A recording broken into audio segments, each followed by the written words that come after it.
En este caso está en línea Graciela Ovejero, que es la secretaria general de ATUNS, el sindicato de no docentes de la Universidad Nacional del Sur. Graciela, buenos días. Julián y Andrés te saludan. ¿Cómo andás?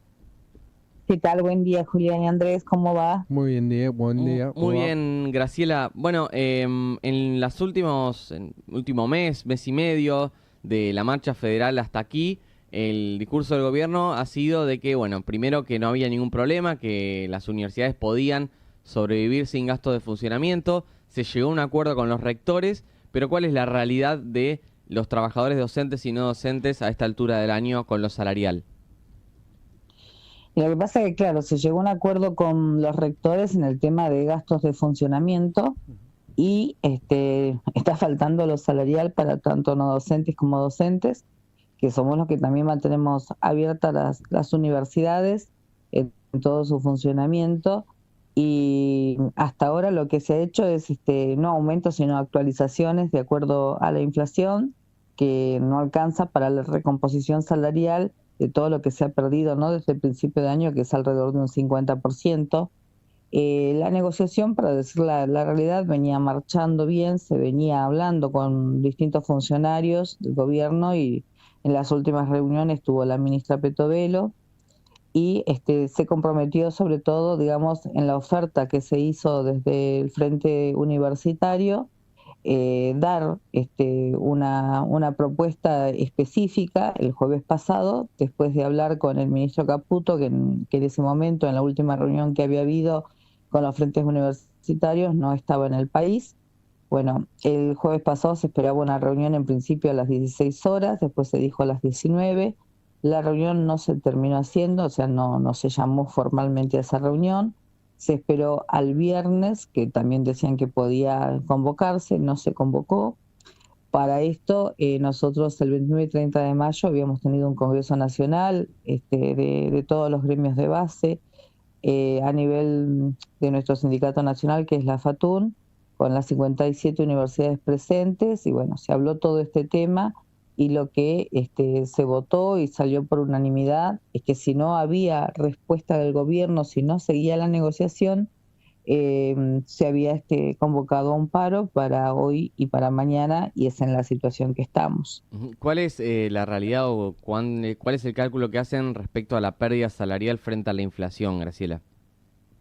La pérdida salarial frente a la inflación de todos estos meses, después de la devaluación que hubo, está en alrededor de entre un 40 y un 50%. Nosotros sabemos que una negociación no es que van, o sea, lograr, digamos, que sea una sola cuota es maravilloso, pero esto va a ser igual que si se da, lo mismo que con las universidades, va a ser en cuotas. Ahora, lo que no hay que perder es el diálogo, ¿no?, en una negociación. Por eso a nosotros nos pareció, cuando la ministra dijo que tenía que hablar con el ministro de Economía o con su equipo para darnos una propuesta específica de cómo recomponer, digamos, la pérdida salarial que hubo. Se esperaba el jueves pasado, no fue, el viernes pasado no fue. Bueno, ya estaba esto votado por unanimidad en el Congreso Nacional, y seguiremos viendo. La Federación, los paritarios nacionales, todos los gremios estamos abiertos absolutamente a la negociación, ¿no?, a seguir hablando, que ese es la parte más importante de una negociación. Nosotros queremos la universidad, no nos interesa estar en paro, nos interesa trabajar, nos interesa tener las puertas abiertas, nos interesa que los alumnos puedan seguir estudiando, que los alumnos egresen.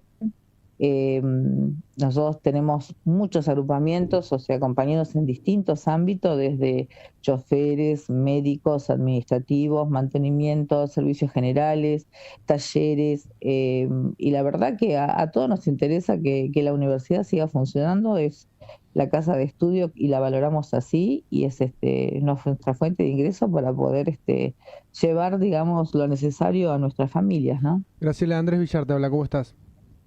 ¿Qué tal, Andrés? Buen día. Hablabas recién de todos los trabajadores que componen, ¿de cuánta gente estamos hablando en Bahía Blanca? 591 somos no docentes en la Universidad Nacional del Sur. Además está la tecnológica, Claro, te iba a también, ¿no?, decir que eso. está en la misma situación. Graciela, ¿qué sensación tienen? Digo, vos has pasado por distintos gobiernos y más o menos depende de las ofertas, de las propuestas, de la respuesta que dan a la propuesta del gremio, ¿entendés más o menos cuál es la intención en la política pública que hay respecto a los trabajadores y a la educación? ¿Qué Sí. ven ustedes de las propuestas, de lo que dice Capital Humano y después la repercusión que tiene economía? Porque por ahí Capital Humano te dice, no, mira, nos importan las universidades, queremos llegar a un acuerdo, pero después la orden de economía es, no, en esto no gastamos. ¿Vos qué sentís? Yo siento que ni siquiera hubo una conversación, por lo menos sincera o como nos merecemos, entre la ministra y el ministro de Economía, o sea, porque ni siquiera nos una respuesta, o sea, nosotros sentimos, por lo menos hasta el momento del Congreso, de que la negociación estaba avanzando y lo más importante es que había diálogo. De golpe el diálogo ese se cortó. Bueno, la semana pasada no fue lo mejor ni esta semana para el Ministerio de Capital Humano, pero no hubo ese diálogo que venía y con fecha y con horario. Esto es la primera vez que nos pasa, ¿eh? En muchos años Te que iba a yo preguntar estoy ya eso. en el sindicato, es la primera vez que veo esto.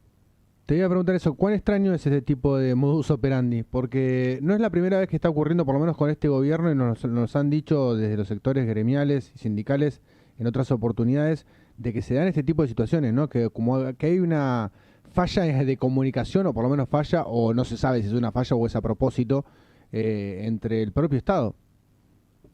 Sí, sí, sí, eso es lo que estamos viendo. O sea, lo más importante, o sea, las negociaciones pueden ser mejores o peores, podés llegar a mejores alternativas o no, pero lo importante es mantener la negociación para mantener el diálogo. Nosotros estamos convencidos que mientras hay negociación, digamos, no hay medidas de fuerza, pero cuando la negociación queda en la nada, ¿qué más nos queda por hacer? Tenemos que salir y expresar nuestra situación y además porque hay compañeros que no llegan a la canasta básica, entonces nuestro deber dirigencial es velar por eso, ¿no? O sea, la solidaridad hacia los compañeros que están en las categorías menores es muy importante. Y bueno, confiamos y te aseguro que a nivel nacional los paritarios están constantemente tratando de tener contacto con las autoridades para poder llegar a una negociación. Eso se hace de una manera absolutamente consciente porque lo que se quiere es llegar a un acuerdo, no se quiere vivir en conflicto, se quiere llegar a un acuerdo.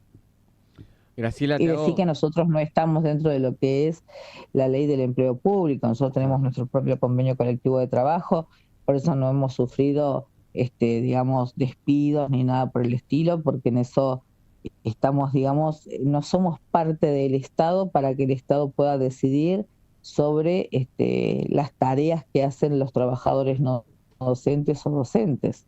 Ujú. Eso es algo a favor que realmente a partir de que tuvimos convenio colectivo de trabajo, creo que recién ahora los estamos entendiendo que era muy bien tener tu propio convenio colectivo de trabajo y no ser parte de la ley de empleo público.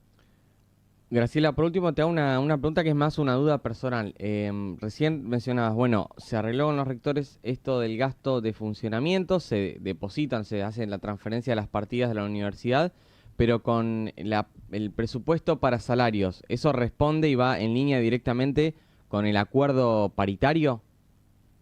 ¿Sí? Los salarios no tienen nada que ver con el funcionamiento. Ok.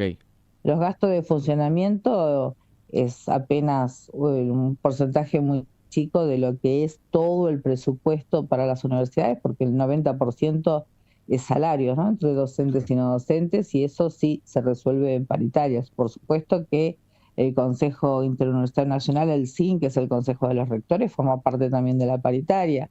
Y lo que los paritarios nacionales están hablando con el CIN es que también, ¿no?, muestre lo necesario para poder lograr el acuerdo salarial que se necesita. Ujú. Ok, o sea que una vez en caso de haber acuerdo, se aumenta la partida de cada universidad. Exactamente, esos fondos vienen directamente para pagar salarios. Ujú. Buenísimo. Bueno, Graciela, recordamos entonces, el miércoles van a estar con actividades en la Plaza Rivadavia, ¿cierto? En el marco de la jornada de protesta. Exactamente, sí, sí. Hay varias actividades para visibilizar, digamos, la medida de fuerza y bueno, hoy arrancamos ya con el paro. Buenísimo. Gracias, Graciela. Que tengas un buen día. Muchas gracias a ustedes, que tengan buen día, hasta luego. Adiós. La palabra de la secretaria general del Gremio de Trabajadores No Docentes de la Universidad Nacional del Sur, ATUNS, Graciela Ovejero, sí que hablaba recién con nosotros, hablando de, bueno, cuál es el estadio de la negociación paritaria entre el gobierno nacional y docentes y no docentes de las universidades nacionales. Bueno, poniendo quizás algo de énfasis en la situación de los citan para 1 hora, le dicen, bueno, no es a las 2, es a las 7. Llegan a las 7 y no los recibe nadie. Y esta situación que ha ocurrido creo que también cuando se dio la negociación del Fondo Nacional de Incentivo Docente cuando se eliminó, Claro. que desde Capital Humano le dijeron, bueno, sí, podemos hacer la transferencia. Nos lo decían a nosotros. Se firmó y cuando se la mandaron a Caputo para que le ponga el sello a la transferencia, le Dijeron dijeron, yo no, esta plata no voy a poner acá. Sí, sí. Pareciera que es lo mismo, ¿no? Capital sí. Humano se compromete a algo Ujú. y Economía no lo hace. O la orden es a petovelo. Si vos decís todo que sí, yo después no lo autorizo y me como la piña yo. Claro. Puede ser esa la estrategia. Bueno, son las 7 de la mañana y 58 minutos en todo el país.